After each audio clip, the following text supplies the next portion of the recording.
At the beginning of the film, we see the main character named Edward Morra, a failed writer who dreams of that very book capable of making him famous and rich. He spends all his time writing it, and for several weeks now, he's been experiencing writer's block and can't write even a couple of pages because all his thoughts hit an invisible wall beyond which there's nothing but emptiness. Later, he meets with his girlfriend, who says she wants to break up with him. She's tired of paying his bills and hopes for better. Eddie himself was sure everything was fine between them, and that one day they would get married. Cleaning lady, bank. But Lindy is adamant and believes everything is over between them. Devastated by this news, Eddie leaves the cafe and on the street runs into his ex-wife's brother named Vernon. He immediately notes that the guy looks homeless, and Eddie, trying to save face, assures him he has a contract and is completely immersed in work with no time for himself.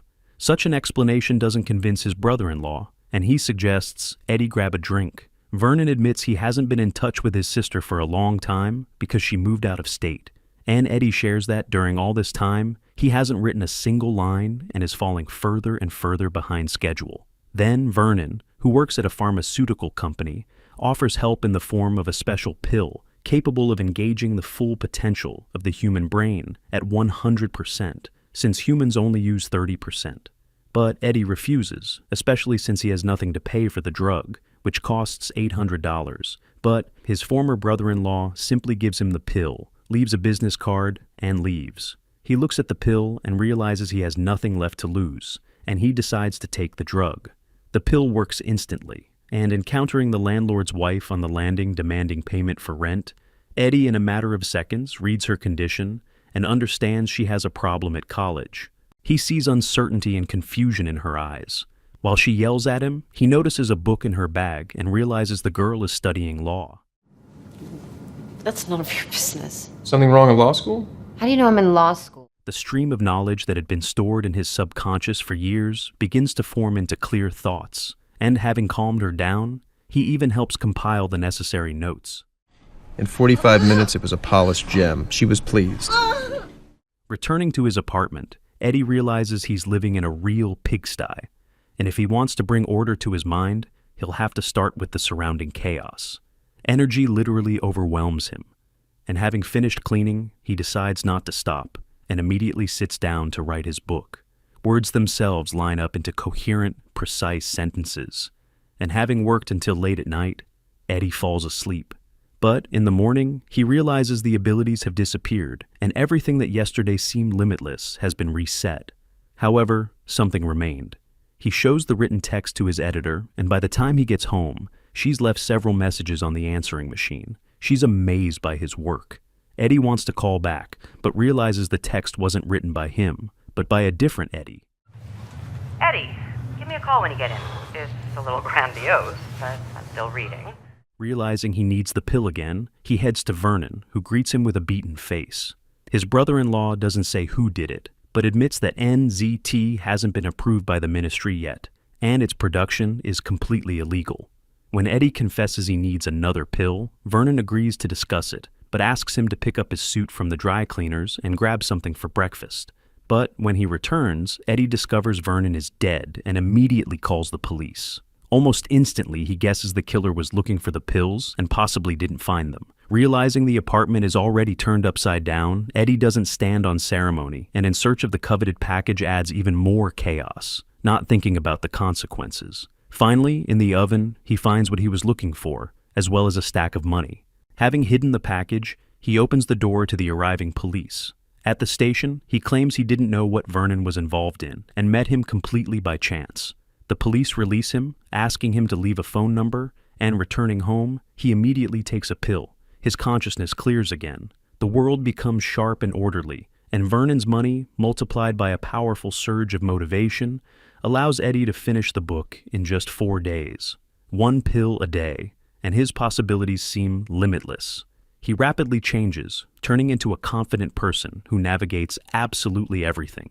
Poker, piano, medicine, the stock market. There are no longer any closed topics for him, and in any company he finds himself at the center of attention.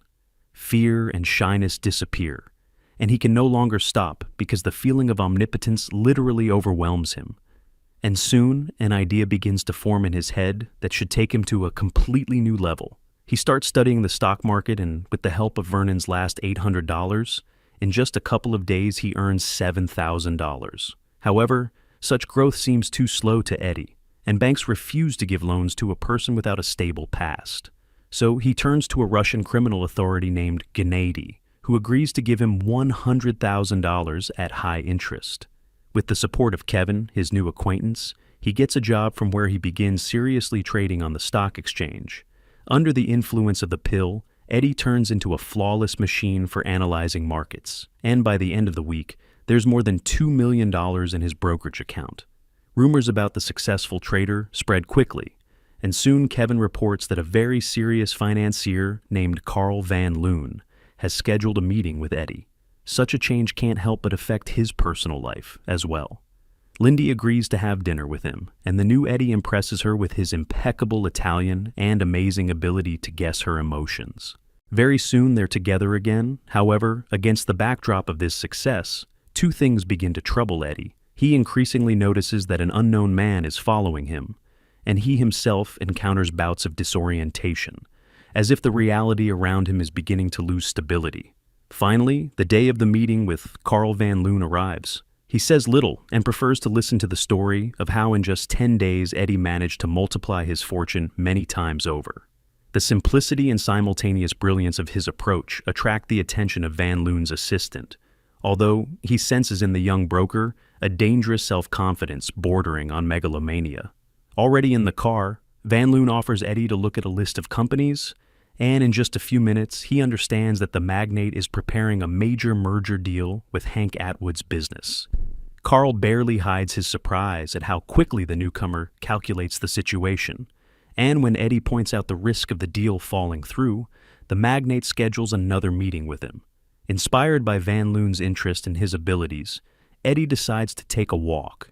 He doesn't understand how he walks 20 blocks and suddenly finds himself at a subway station, where he unexpectedly gets into a fight with 4 men and emerges victorious, despite never having known how to fight before. The pill seemingly extracts from the depths of his memory martial arts techniques once seen in movies, and this proves sufficient to handle opponents without much effort. Another jump takes him to one of the suburban bars, and then he finds himself already at some party, where he again notices that same man and goes off with an unfamiliar girl to a hotel. And when the pill's effect wore off, he couldn't remember the last 18 hours of his life. The night fight makes itself known, and with an injured leg, Eddie barely makes it home.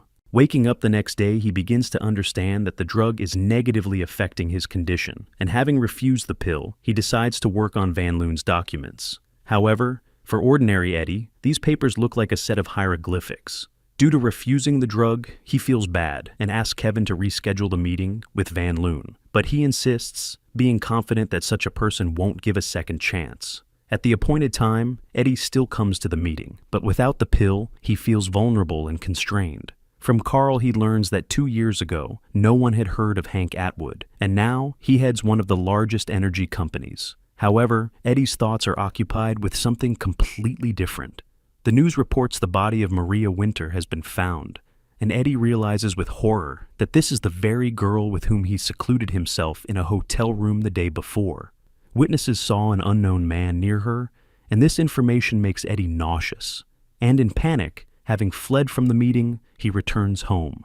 Melissa's call puts everything in its place. She warns him about the danger of the pills, and Eddie asks her for a meeting. Sitting in the park, Eddie decides to call Vernon's clients, but very quickly realizes that most of them have either died or ended up in the hospital. When he dials the next number, the call rings very close by, and he recognizes the man who's been following him all this time. Realizing who's calling him, the man rushes after Eddie, but he manages to escape. Having gotten rid of his pursuer, Eddie meets with Melissa and barely recognizes in her the woman who once attracted the envious glances of surrounding men. She immediately understands that Eddie has been taking the pills for a long time and confesses that she herself was once her brother's client. At first, the drug made her life perfect, giving a feeling of omnipotence. But learning that people die from it because no brain is capable of withstanding such a load for long, she decided to quit. Now she suffers from headaches and nausea that deprive her of the ability to concentrate. Melissa advises Eddie to gradually reduce the dose and then refuse the drug. Immersed in his own problems, he forgets about Gennady's interest, and he decides to remind him about it. Seeing a pill in Eddie's hands, the authority figure, without hesitation, takes it and goes with him to the bank. Eddie can't remember if there are any pills left at his place, but knows he made a stash in Lindy's apartment. Going to her workplace, he confesses everything, and now she understands where this energy came from. And Eddie asks her to bring the pill that should get him back on his feet. He receives a call from Lindy, who in panic reports that an unknown man is following her. When he gets out of the car, she also leaves the vehicle and tries to hide. Lindy turns to passersby for help, but this doesn't stop the pursuer, and without the slightest hesitation, he kills 2 men. But this is enough for Lindy to manage to hide. Finding herself in relative safety, she tells Eddie that the man is still looking for her. Realizing this is the only chance, Lindy decides to take the pill, and in the next moment, her consciousness clears. Her brain seemingly begins to read the surrounding space on its own, analyzing details and choosing the most optimal path. Almost without thinking, she rushes toward the ice rink, knowing in advance what her next action will be. She wounds the pursuer and escapes the chase. Finally, Lindy reaches Eddie, and he receives the life-saving pill. They rent a hotel room, and in the morning, Lindy admits that only now does she truly understand how much the pill changes a person, and Eddie assures her that he'll stop taking the drug as soon as he can provide them with a carefree life. However, a new problem appears.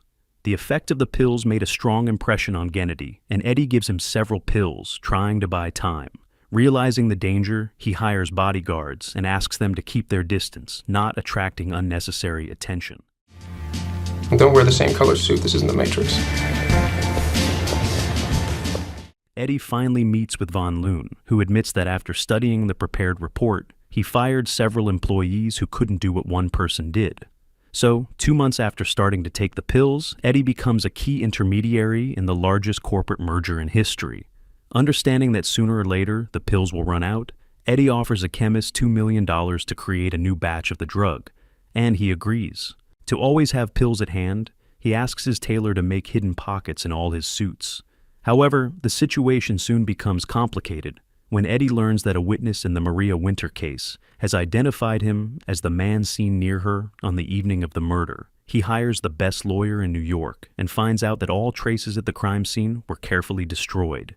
Despite the looming threat of arrest, Eddie continues to participate in negotiations with Hank Atwood, and after their completion, demands payment for his contribution. For Van Loon, Eddie has long ceased to be just a valuable employee. He has become a strategic advantage that cannot be released, since he's capable of seeing the market years ahead, finding vulnerabilities in the largest corporations, and if desired, easily moving to competitors. That's why the request for $40 million in freedom sounds to Van Loon not like a business proposal, but like a loss of control over an overly dangerous asset. You don't know how to assess your competition because you haven't competed. Don't make me your competition. And to keep Eddie close, Carl opens unlimited credit for him, ready to cover any expenses. Realizing that he's getting deeper into a dangerous game, Eddie decides to buy an apartment in one of the city's elite buildings, calculating that a dwelling with a multi-level security system will become a real bunker for him. Meanwhile, Gennady reappears on the horizon, demanding new pills and blackmailing Eddie with threats to tell the press about the Maria Winter case. On the appointed day, instead of Hank Atwood, his wife comes to the meeting and reports that he suddenly became ill and ended up in the hospital. Escorting her to the car, Eddie recognizes in the driver the very man who had previously pursued him, and at this moment, it dawns on him that Atwood was also taking the pills. During the identification procedure, Morris Brandt selects people who look as similar to Eddie as possible, and the witness behind the glass gets confused in his testimony, never managing to point to the person he saw on the evening of the murder. For Eddie, everything ends well, and having taken his jacket from Morris, he goes to Carl, from whom he learns that Atwood has fallen into a coma. This news makes Eddie remember that he himself missed taking a pill, and secluding himself in the restroom, he discovers that his stash is empty. Returning to Van Loon's office, Eddie receives a package from the secretary addressed personally to him, and inside finds a message from Gennady, the severed hands of his bodyguards. Ignoring Van Loon, he leaves him, and already in his apartment, seeing Morris Brandt in the news next to Atwood's wife, he understands who exactly robbed him. A knock on the door pulls him from his thoughts, and he hears Gennadi's voice demanding he open immediately. Realizing that he has no pills and won't be able to buy off the authority figure, Eddie decides to settle accounts with life. But standing on the edge and preparing to take the fatal step, he suddenly remembers the last pill that should be hidden in one of the boxes. Eddie frantically starts searching while the bandits are breaking down the door. But having found the coveted pill, he stumbles and doesn't have time to take it. Finding himself in Gennadi's hands, Eddie sees that he has changed the method of taking the drug, explaining that this way, the drug enters the bloodstream faster and acts longer. Learning that Eddie has nothing more, Gennadi orders the apartment searched and doesn't notice how he hides a knife behind his back. While his men break open the safe, the authority figure declares that he'll find out the truth anyway, even if he has to torture Eddie to death. But Gennadi's overconfidence fails him, and when he comes too close, Eddie strikes, mortally wounding the authority figure.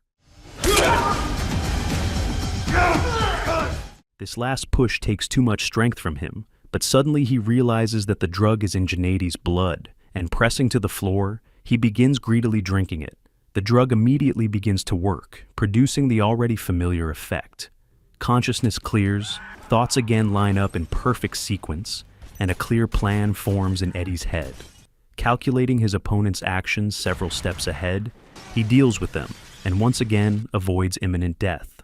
That same evening, Hank Atwood dies, and Eddie informs his guard that the medicine that could have saved his boss was with Morris Brandt, but he preferred to keep it for himself. The killer doesn't like this, and he decides to punish the lawyer, while Eddie finally gets to the drug. A year passes. Edward Morra is running for senator, and he's informed that one of the largest sponsors wants to meet with him.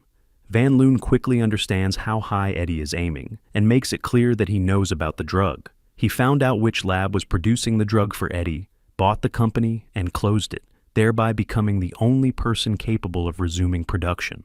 In return, Van Loon wants only one thing, that when Eddie reaches the presidency, he'll promote the interests of a certain circle of people. However, the future senator is not satisfied with such an arrangement. Eddie calmly explains that he foresaw this scenario and long ago set up several labs working simultaneously.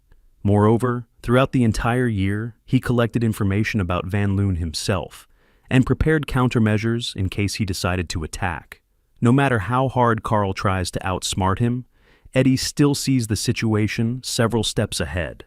And to prove this, in a matter of seconds making a calculation, he predicts an accident. By Van Loon's changed heartbeat, he understands that the magnate's heart is working at only half capacity, and he'll soon need surgery. Carl fails to persuade him to cooperate, and having gotten rid of Van Loon, Eddie goes to lunch, where, having placed an order in Chinese, he no longer surprises Lindy.